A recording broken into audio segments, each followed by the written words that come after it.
அஸ்ஸலாமு அலைக்கும் வரஹ்மத்துல்லாஹி வபரகாத்துஹு. 1957 வருஷம் நம்முடைய அண்டை நாட்டில் ஒரு வரலாறு தொடர்பான ஒரு கருத்தரங்கம் ஒன்று நடக்குது. அந்த கருத்தரங்கத்துக்கு உலகத்தில் உள்ள பல வரலாற்று ஆசிரியர்கள் வராங்க. உலக பிரசித்தி பெற்ற வரலாற்று ஆசிரியர் அர்னால்ட் டோனிபி அவரும் அந்த கருத்தரங்கத்தில் கலந்து கொள்கிறாங்க. எல்லாரும் பேசி முடிக்கிறாங்க. கடைசியாக அர்னால்ட் டோனிபியும் பேசி முடிக்கிறாரு.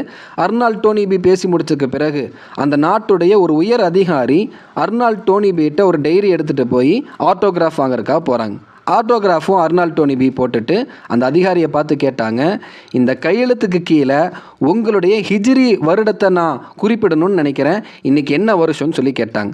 அந்த அதிகாரிக்கு இன்றைக்கி என்ன வருடம், இது என்ன மாதம், இது என்ன தேதின்னு தெரியாமல் வெக்கத்தால் அந்த அரசு அதிகாரி கீழே தலையை குனிஞ்சுக்கிறாங்க. அர்னால்ட் டோனிபி ஞாபகப்படுத்தி ஹிஜ்ரியோடைய வருடத்தை அந்த கையெழுத்துக்கு கீழே போட்டுட்டு சொன்னார், இங்கே கொஞ்ச நேரத்துக்கு முன்னாடி இஸ்லாத்தினுடைய எதிர்காலத்தை பற்றி ரொம்ப உற்சாகமான பேச்சு நடந்துச்சு. ஆனால் உங்களுடைய சொந்த வரலாற்று தேதியை கூட உங்களுக்கு நினைவு வைக்க முடியலைன்னு சொன்னால் நீங்கள் எப்படி வரலாறு படைக்க போகிறீங்க அப்படின்னு அந்த அரசு அதிகாரியை பார்த்து அர்னால்ட் டோனிபி அவர் கேட்டாராம்.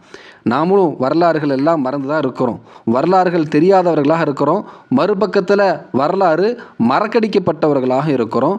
நம்முடைய முன்னோர்களுடைய வரலாறு தான் நாம் முன்னேறி செல்வதற்கு உந்தி சக்தியாக இருக்கும் என்பதை நினைவில் வைத்துக் கொள்ளுங்கள். அஸ்ஸலாமு அலைக்கும் வரஹ்மத்துல்லாஹி வபரகாத்துஹு.